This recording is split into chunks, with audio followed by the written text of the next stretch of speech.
सर्वांनी लक्ष द्या इकडे. 3 वेळा साधुवाद म्हणा.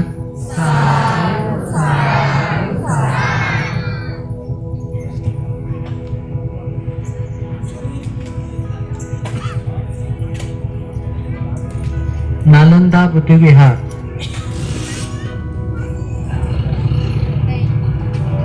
N2 परिसर, संघर्ष नगर या परिसरातील सर्व उपासक उपासिका यांच्या वतीनं आज भदंत धम्मानंद थेरो यांचा कठीण चिवरदान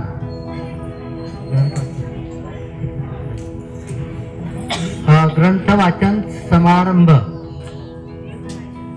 आपल्या सर्वांच्या दानामधून श्रद्धेमधून संपन्न होत आहे. त्यामुळे उपासक उपासिकांचं अभिनंदन. काही साधुवाद म्हणून विसरले काय म्हणावं हे आपल्याला ध्यानात नाही. असो, साधुवाद म्हटलं तर याचा अर्थ हा आहे की योग्य आहे, उचित आहे, मान्य आहे, चांगला आहे, अभिनंदनीय आहे, असा या साधुवादाचा अर्थ होता. तर आजच्या या कार्यक्रमासाठी पूजनीय भिक्खू संघ उपस्थित झालेला आहे आणि खरोखर भगवान बुद्धाच्या काळापासून आजपर्यंत आणि इथून पुढे जे जे बुद्ध होतील,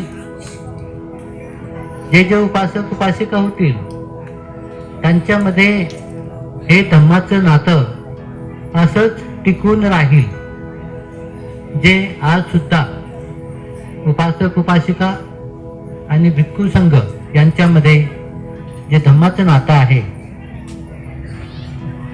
ते आपण अत्यंत श्रद्धायुक्त चित्ताने, अत्यंत पुण्यकर्म करून हे नातं आपण सातत्याने टिकून ठेवलेलं आहे. त्याबद्दल खूप मोठा भिक्खू संघाला तुमच्याबद्दल कृतज्ञतेचा भाव उत्पन्न होत आहे आणि भिक्खू संघ तुमच्या प्रती मंगल मैत्री करत आहे, तुमच्या पुण्याचं अनुमोदन करत आहे. ज्या ज्या वेळेला तुमच्या पुण्याचं अनुमोदन होतं, तुमच्यावरती मंगल मैत्री होते, भिक्खू संघाची आणि बुद्ध धम्म संघाची अनुकंपा तुमच्या जीवनावरती असते. तर असं हे जीवन माणसाचं अत्यंत सुखमय असतं. अत्यंत आपलं हे जीवन आनंदी असतं. जीवनामध्ये तसं आपण नेहमी पाहतो, सुखदुःख आपल्या भोवती सातत्याने ते परिणाम घडवत असतात. पण या सुखदुःखापासून आपल्याला मुक्त होण्यासाठी आपण स्वतः सक्रिय असलं पाहिजे, जागृत असलं पाहिजे, सतर्क असलं पाहिजे. तुमच्या जीवनामध्ये सुखदुःख नाही असं कोणीही म्हणू शकत नाही. आणि कोणी म्हणत असेल की आमच्या जीवनामध्ये सुखदुःख नाही, तर या स्टेजवरती जेवढे काही फुलं आहेत ते सगळे फुलं तुमचेच. कुणी आहे का असं? हात वर करावा. थोडस खाली बसून घ्या.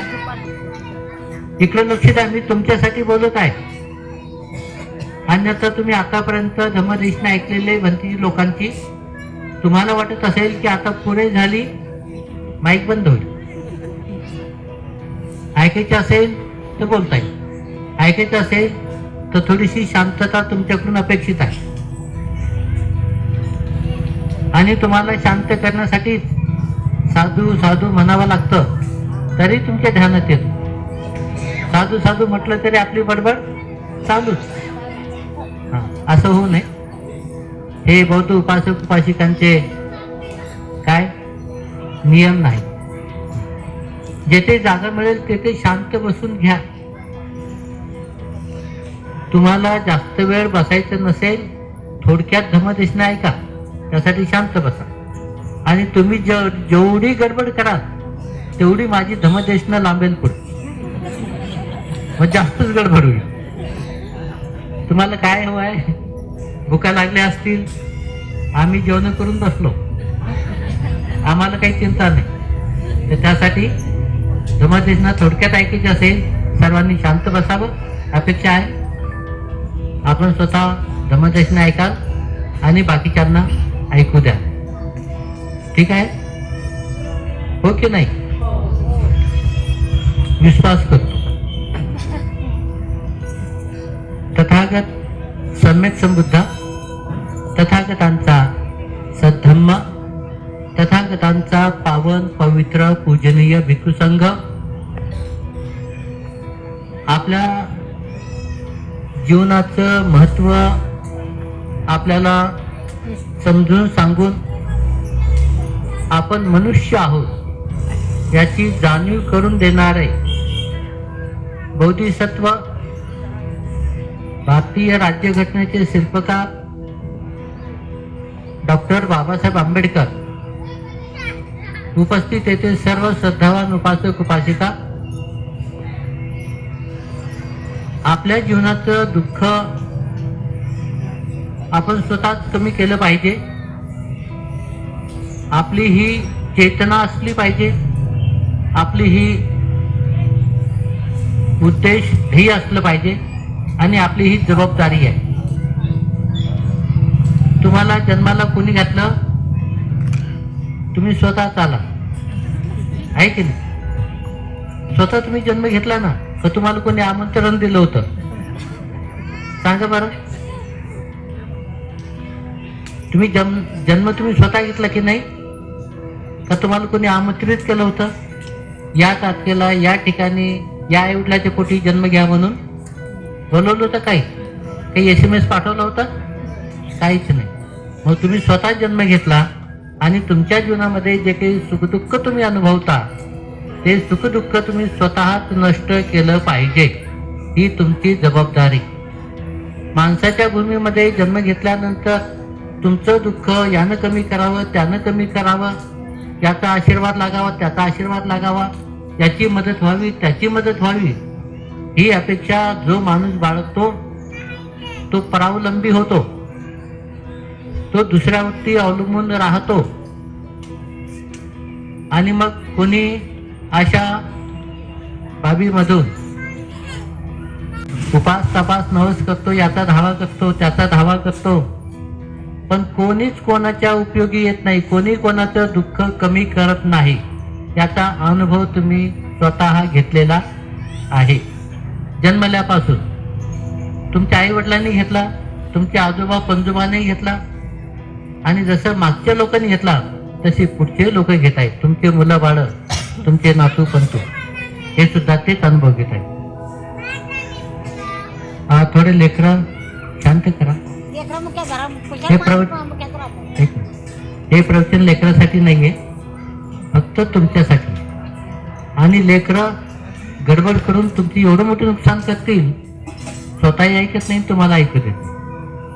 आणि प्रवचन हे चिंतन मनन करण्यासाठी आहे. आपण काय प्रवचन ऐकतो, कशासाठी ऐकतो, त्याचा उद्देश, त्याचा आशय काय आहे, हे फक्त सुज्ञ माणसं जाणू शकतात, लेकरं नाही जाणू शकत.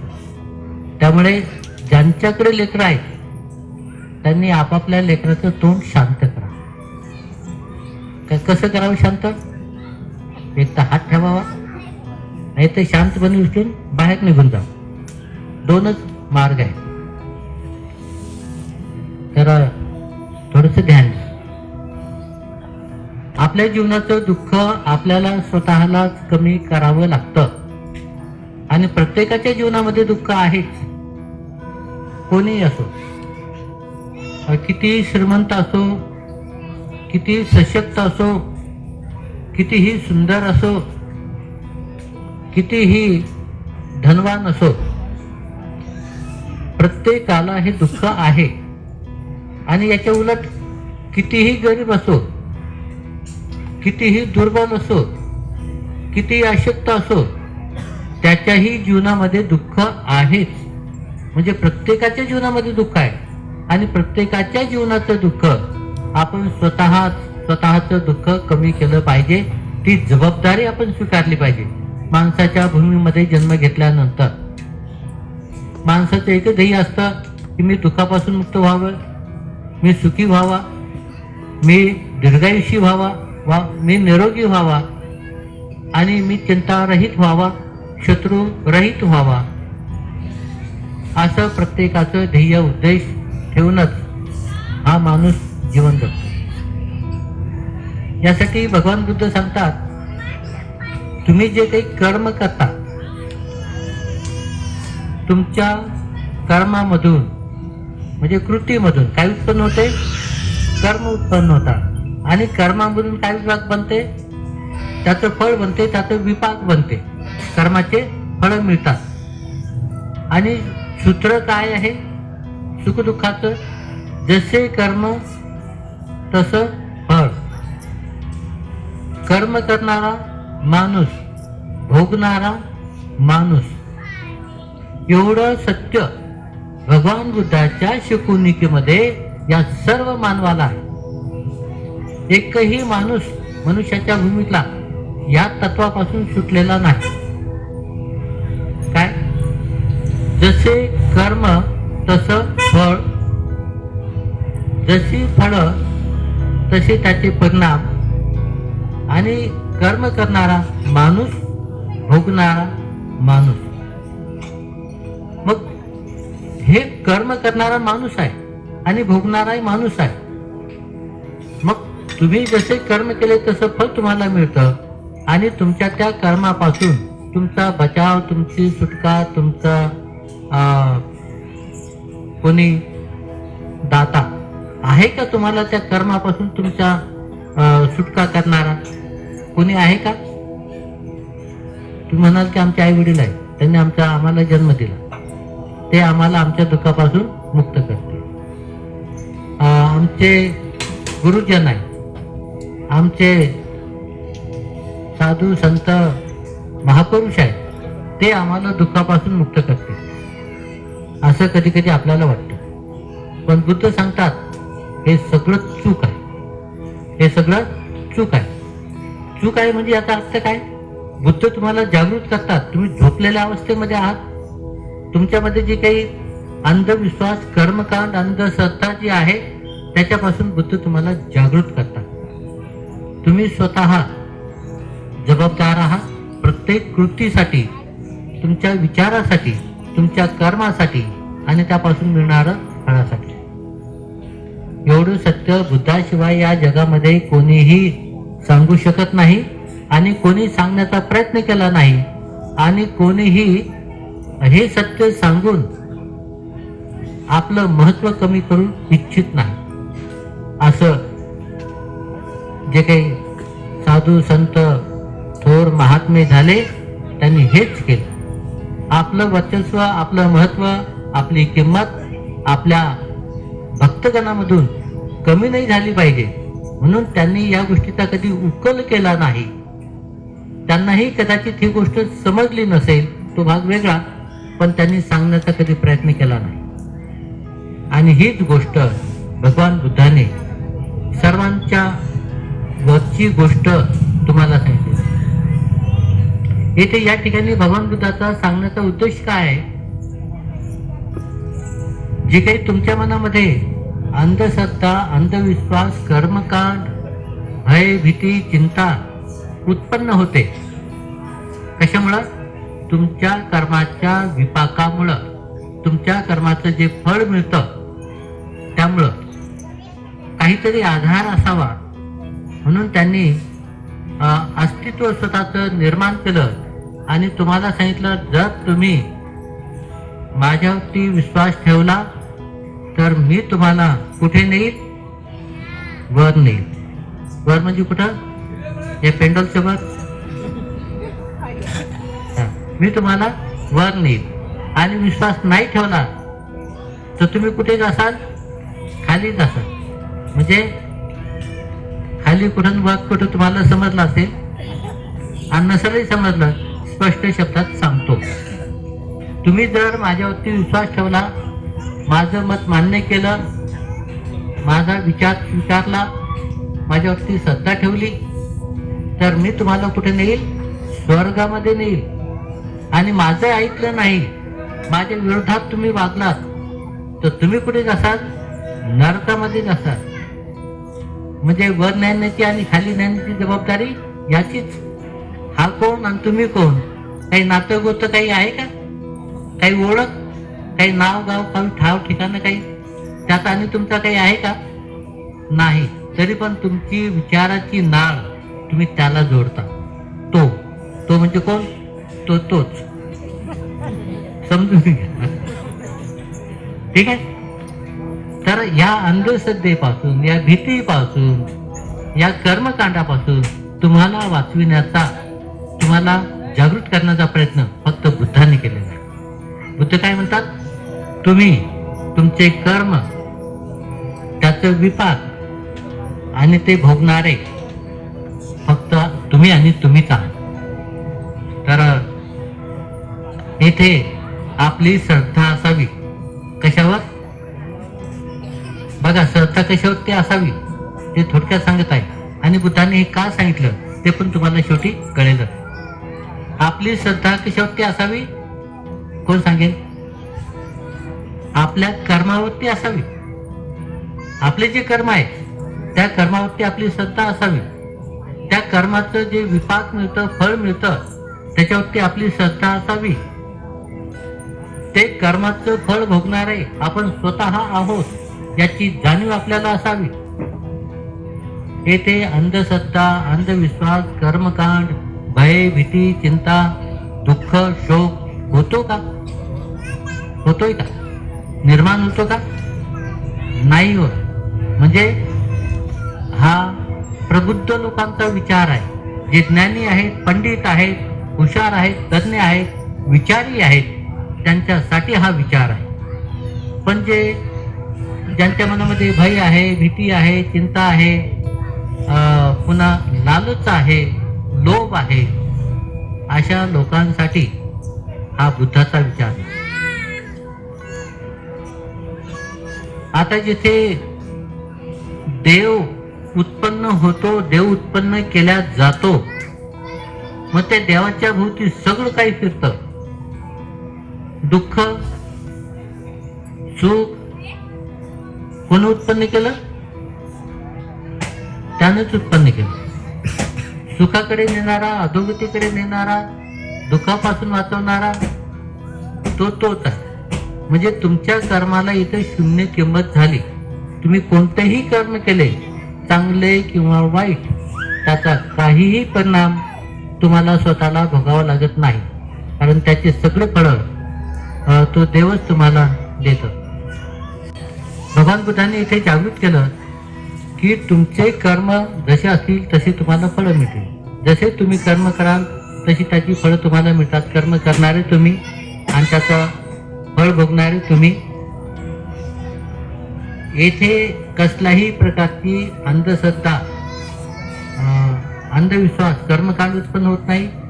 तोही उत्पन्न होत नाही जो अदृश्य आहे, जो कधी तुम्ही पाहिला नाही, जो कधी तुम्हाला भेटला नाही, त्याचं तुमचा आणि त्याचं कधी ओळख झालेली नाही किंवा काही ठाव ठिकाणा नाही. तर अशा गोष्टीपासून मुक्त होण्यासाठी भगवान बुद्धाने हा सत्सत बुद्धीचा विवेक, विचार तुम्हाला दिला. उद्देश आहे की आपण या कर्मकांडापासून मुक्त व्हावं. आपल्याला भीती वाटते आपल्या कर्माच्या फळाची, दुःख असेल तर दुःखापासून आपली मुक्ती व्हावी, यासाठी कर्मकांड केले जातात. उपास, तपास, नवस, कोंबड्या, बकऱ्या, प्राण्यांचे बळी दिल्या जातात आणि तुमच्याकडून अकुशल कर्म करून घेतल्या जातात. तुमच्या अंधश्रद्धेचा फायदा घेतला जातो, तुमच्या भोळेपणाचा फायदा घेतला जातो आणि पोट भरणारे, समाजाची लूट करणारे, समाजाला अंधश्रद्धेकडे, अंधविश्वासाकडे, कर्मकांडाकडे आणि दुःखाकडे घेऊन जाणारे जे समाजाचे दलाल आहे, असे समाजाचे दलाल तुमच्या म्हणजे अंधश्रद्धेचा फायदा घेतात, भोळेपणाचा फायदा घेतात. यापासून तुमची मुक्तता व्हावी, तुम्हाला सद्गती सुगती कुशल कर्म तुमच्याकडून व्हावे, यासाठी बुद्ध तुम्हाला शिकवून देतात. बघा किती मोठी क्रांती कशामध्ये, रूढी परंपरा धर्माची जी काही विचार परंपरा चालत आलेली आहे, जी ज्याच्यामध्ये अंधश्रद्धा आहे, अंधविश्वास आहे, कर्मकांड आहे, ज्याच्यामध्ये अधोगती आहे, दुर्गती आहे, विनाशाची कारणं आहेत, यापासून तुम्हाला वाचविण्यासाठी भगवान बुद्धाने दिलेला हा सद्धम्म आहे. त्या सद्धम्माचा विचार आपण केला पाहिजे, त्या सद्धम्माचे चिंतन मनन आपण केलं पाहिजे. आपला विश्वास कशावरती असावा, आपल्या कर्मावर, आपल्या कर्माच्या विपाकावर. आपण केलेल्या कर्माची फळं आपल्यालाच भोगावी लागतात. हा सतसत विचार आपल्या मनामध्ये जागृत असावा. आणि हा धम्म ज्यांनी शिकवला ते कोण, भगवान बुद्ध, महाकारुणिक, महाप्रज्ञावान, महाविशुद्धी पदाला पोहोचलेले महागुरु. अशा समेत सम बुद्धावरती आपला काय असावा, श्रद्धा असावी, विश्वास असावा. भगवान बुद्धाचं एकही वचन तुम्हाला तुमच्या मनामध्ये अज्ञान उत्पन्न करत नाही, शंका उत्पन्न करत नाही, द्विधा उत्पन्न करत नाही. आणि म्हणून बुद्ध आव्हान करतात, या, पहा, तपासा, अनुभव घ्या. आणि अनुभव आल्यानंतर म्हणण्याची गरज पडेल का, माझ्यावरती विश्वास ठेवा, मी तुम्हाला इकडे नेईल तिकडे नेईल, असं काही प्रश्न उपस्थित होतो का, म्हणण्याची गरज पडते का. तुम्ही स्वीकार करा म्हणून. अनुभव हीच खात्री आहे की नाही, अनुभव हीच खात्री. साखर कशी लागते, कारलं कसं लागतं, नाही, उलट आहे. मान्य करता तुम्ही, नाही करत. तुमचा अनुभव आहे ना. मग अनुभव जिथे येतो तेथे प्रज्ञा उत्पन्न होते, ज्ञान उत्पन्न होते, आणि मनुष्य त्या गोष्टीला मानतो. मग तेथे तुम्ही विश्वास ठेवा असं म्हणण्याची गरज आहे का. तुम्ही माझं म्हणणं मान्य करा असं गरज आहे का, नाही. म्हणून भगवान बुद्धांनी या सर्व लोकांना काय केलं, जागृत केलं.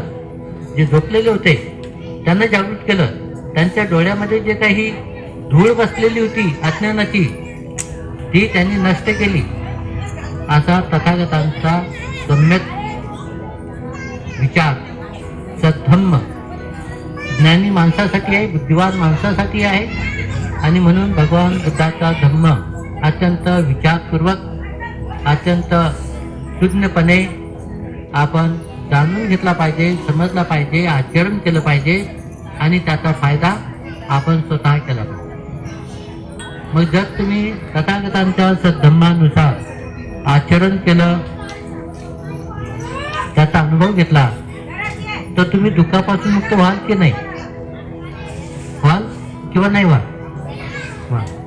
मग तुम्हाला देवाच्या नावानं, भीतीच्या नावानं, लोभ आसक्तीच्या नावानं देवाला उपास, तपास, नवस, कोंबडे, बकरं असं काही करण्याची गरज आहे का, नाही ना. मग त्यापासून तुम्ही मुक्त व्हाल की नाही, या पापापासून. मुक्या प्राण्यांचा जीव देणे, त्यांचा बळी घेणे, हे किती मोठं पापकर्म आहे की नाही. त्याची जाणीव तुम्हाला व्हावी असं तुम्हाला गाडगे बाबांनी सांगितलं होतं एका कशामध्ये, प्रवचनामध्ये. एका वेळेला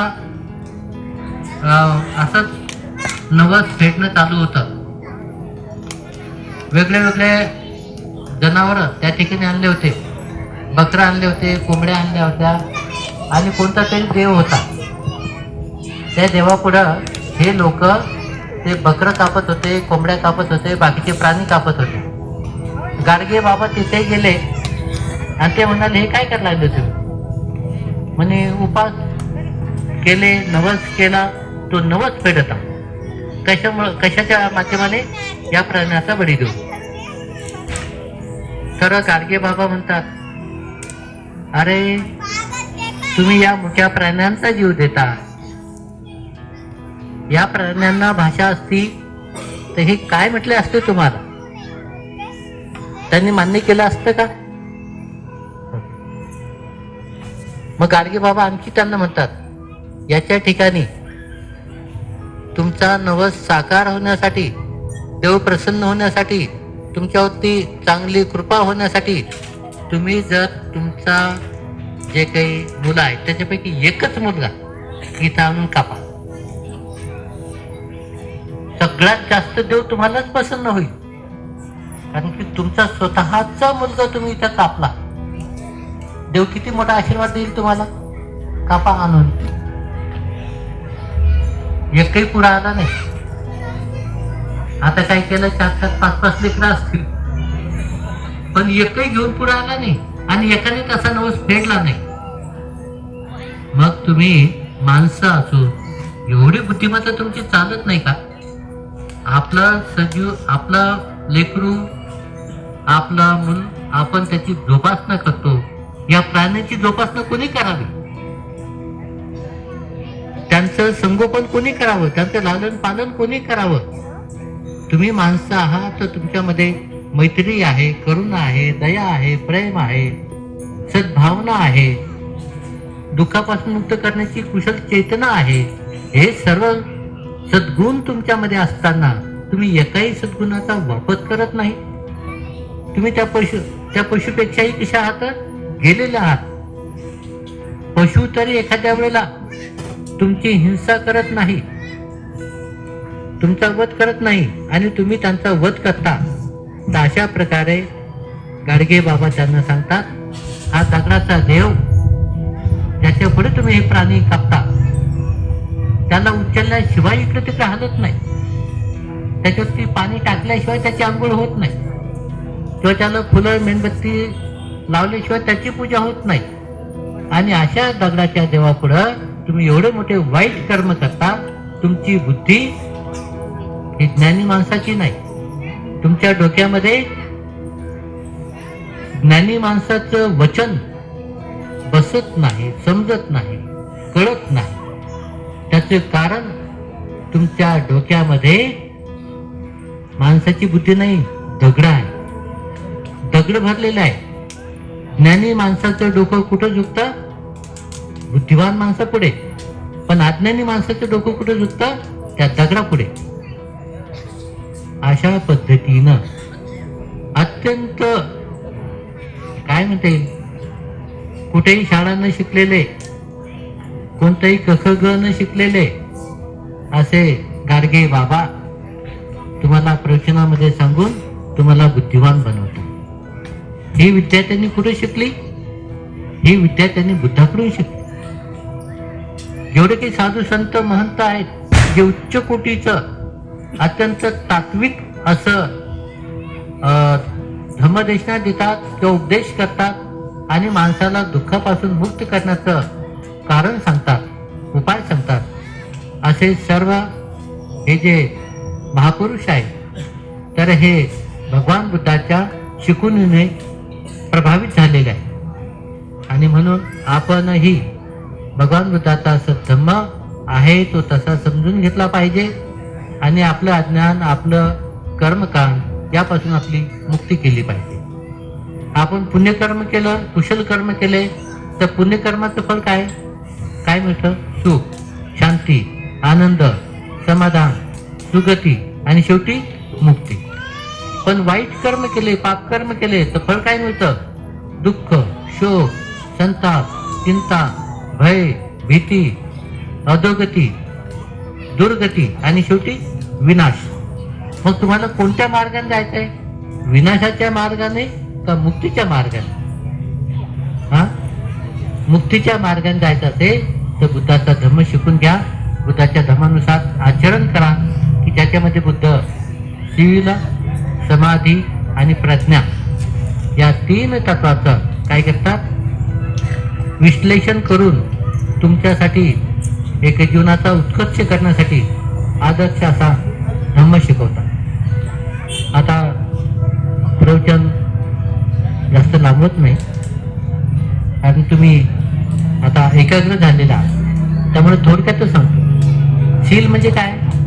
शील म्हणजे सदाचार, नीतिमत्ता, शुद्ध जीवन पद्धती. कशासाठी? स्वतःला कायेचे अकुशल कर्म, वाचेचे अकुशल कर्म यापासून वाचविण्यासाठी शील आहे. चोरी करायची नाही, हिंसा करायची नाही, व्यभिचार करायचा नाही, खोटं बोलायचं नाही, दारू प्यायची नाही, याला त्याला फसवायचं नाही, याच्या त्याच्या जीवनामध्ये दुःख उत्पन्न करायचं नाही. हे काय? शील धर्म आहे की नाही? नाहीतर आपण आपल्या अज्ञानामधून, आपल्या अंधश्रद्धेमधून, आपल्या भीतीमधून वाईट कर्म करतो, त्याचं फळ आपल्याला मिळतं आणि त्या फळासोबत आपले जे काही आपले जे असतात आपल्या संपर्कामध्ये ते सुद्धा दुःखी होतात. तर शीलाचे पालन स्वतःचं रक्षण करण्यासाठी, स्वतःचे काया वाचेचे वाईट कर्मापासून वाचवण्यासाठी, पुण्यकर्म करण्यासाठी शीलाचे पालन करावं. समाधी अभ्यास कशासाठी करावा? समाधी म्हणजे काय? चित्त सजग जागृत असेल तर. पण चित्त अज्ञानी असेल, चित्त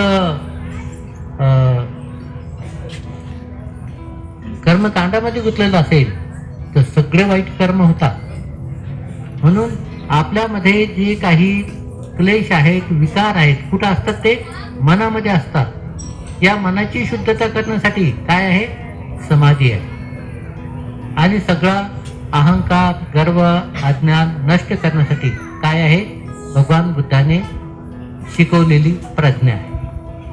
शील, समाधी आणि प्रज्ञा या गोष्टीची अनुभूती, या गोष्टीचा आचरण, या गोष्टीचा अनुभव तुम्ही स्वतः घेतला पाहिजे आणि स्वतःला दुःखापासून मुक्त केलं पाहिजे. म्हणून बुद्ध काय म्हणतात? अत्तही अत्तनो नाथो कोई नाथो परोसिया अत्त नाव सुदंतेन नाथं लभती दुर्लभं. काय होतं याचा अर्थ? अत्तही अत्तनो नाथो, आपणच आपले नाथ आहोत, आपणच आपले स्वामी आहोत, आपणच आपला उद्धार केला पाहिजे, आपणच आपल्याला सांभाळलं पाहिजे. कोणीही आपला स्वामी नाही, कोणी आपला नाथ नाही. आणि अशा प्रकारे जर आपण आचरण केलं तर आपणच आपले उद्धार करते होतो, आपणच आपले मुक्तीला घेऊन जाणारे, आपण स्वतःचे काय आहोत? कल्याण करणारे. बुद्ध काय म्हणतात? मी फक्त मार्गदाता आहे, मोक्षदाता तुम्हाला स्वतः व्हावं लागेल. मोक्ष तुम्हाला स्वतः प्राप्त करावा लागेल. आणि अशा प्रकारे भगवान बुद्ध तुम्हाला तुमच्या पायावर, बुद्धिमत्तेच्या पायावर उभं राहण्यासाठी सज्ज करतात, जागृत करतात, सावध करतात. हे शिक्षण, हे शिकवण बुद्धाशिवाय कोणीही देत नाही. आपापला स्वार्थ, आपापलं नाव, आपापली लौकिक टिकवण्यासाठी सांगतात. माझ्यावरती विश्वास ठेवा, ठेवला तर सरळ वर, आणि नाही ठेवलं तर सरळ खालीच, असं सांगतात. भीती उत्पन्न करतात. या भीतीमुळे आपण त्या देवाला मानतो, लोभामुळे देवाला म्हणतो, हे देवा मी तुला असा नवस करतो, हे माझं काम होऊ दे, मला असं मिळू दे. या लोभामुळं देवाला म्हणतात. लालच देतात देवाला, कोंबडं बकरं देऊन लालच देतात आणि आपला उद्देश सफल करतात. असे काही अंधश्रद्धाळू, अंधविश्वासू लोकांची या समाजामध्ये कमी नाही. तुम्ही त्यांच्यापैकी एक नसावे. तुम्ही ज्ञानी असावेत, पंडित असावेत, हुशार असावेत, जागृत असावेत आणि स्वतःला तपासून स्वतःचा उद्धार करणारे तुम्ही एक सतर्क उपासक उपासिका असावे. भंतीजींनी तसं सांगितलं होतं की भंतीजी आता तिकडून फोटो घ्या. थोडं महत्व काय तेच बोला, असं एक सूचना होती. आणि बाकीचे लोक, भिक्षू लोकांनी अतिशय चांगलं प्रवचन दिलं आणि शिस्तबद्ध दिलं, त्यामुळे तुम्हाला ते सगळं लक्षात बसलं. पण मी असं प्रवचन दिलं तसं शिस्तबद्ध नाही दिलं. तुमच्या म्हणजे तुमच्या मनावर किंवा तुमच्या हृदयावर जे काही अज्ञानाचे पडदे बसलेले आहेत ना, एक एक पडदा काढण्याचा प्रयत्न केला. त्याच्यामध्ये इजा झाली असेल, तुम्हाला दुःख झालं असेल, काही चिंता वाटली असेल, काही थोडंसं अवघड वाटलं असेल की माझ्या देवाबद्दल, माझ्या कर्माबद्दल, माझ्या पुण्य जे काही मी उपास तपास नवस करतो, कोंबड्या बकऱ्या करतो, याच्याबद्दल भंतेजी बोलले, काय भंतेजी बोलतात असं काही वाटलं. पण हे कामच आहे. हे केल्याशिवाय तुमचे अज्ञानाचे पडदे बाजूला होणार. आणि हे भिक्षू लोकांचं काम आहे. ते बुद्धाच्या मार्गाने जातात आणि बुद्धाच्या मार्गाने, ज्ञानाच्या मार्गाने तुम्ही आले पाहिजेत. म्हणून तुमच्या डोळ्यावरती पडलेली जी काही धूळ आहे ती पुसावी लागते, काढावी लागते धम्मदेशनाच्या माध्यमाने. त्याच्यामध्ये कदाचित कोणाला काही वाईट वाटलं असेल ऐकताना तर चांगली गोष्ट आहे, आनंद वाटतो वाईट वाटल्याबद्दल. कारण तुम्ही सावध झालात, तुम्ही सावध झालात, तुम्ही सजग झालात, तुम्ही जागृत झालात. तुम्हाला तुमचं कर्तव्य, जबाबदारी ही समजते. त्याच्याबद्दल आम्ही तुमचे धन्यवाद मानतो. प्रवचन अतिशय शांत चित्तानं ऐकलं आणि तुम्ही जे काही बुद्ध धम्म संघाबद्दल जे काही श्रद्धा ठेवली, जे काही तुम्ही भिक्षू संघाचा सन्मान केला, आदरातिथ्य केलं, खरोखर तुम्ही पुण्यवान लोक आहात, श्रद्धावान लोक आहात. तुमच्या या श्रद्धाबलाने, तुमच्या कुशल कर्माच्या बलाने, दान पारमितीच्या बलाने तुमचं कल्याण हो, मंगल हो. सर्वजण दीर्घायुषी होत. सर्वजण आपल्या जीवनामध्ये जे काही ध्येय उद्देश असेल ते बुद्ध धर्म संघ यांच्या अनुकंपेनं ते तुम्हाला प्राप्त हो, ते तुम्ही प्राप्त करो आणि सर्वजण दुःखापासून मुक्त होत ही मंगल कामना करतो. आणि लांबलेलं हे प्रवचन या ठिकाणी संपवतो. भवतु सर्वमंगलम, भवतु सर्वमंगलम, भवतु सर्वमंगलम. साधु साधु साधु. बुद्धं नमामि, बुद्ध को नमन करता हूँ. धम्मं नमामि, धम्म को नमन करता हूँ. संघं नमामि, संघ को नमन करता हूँ.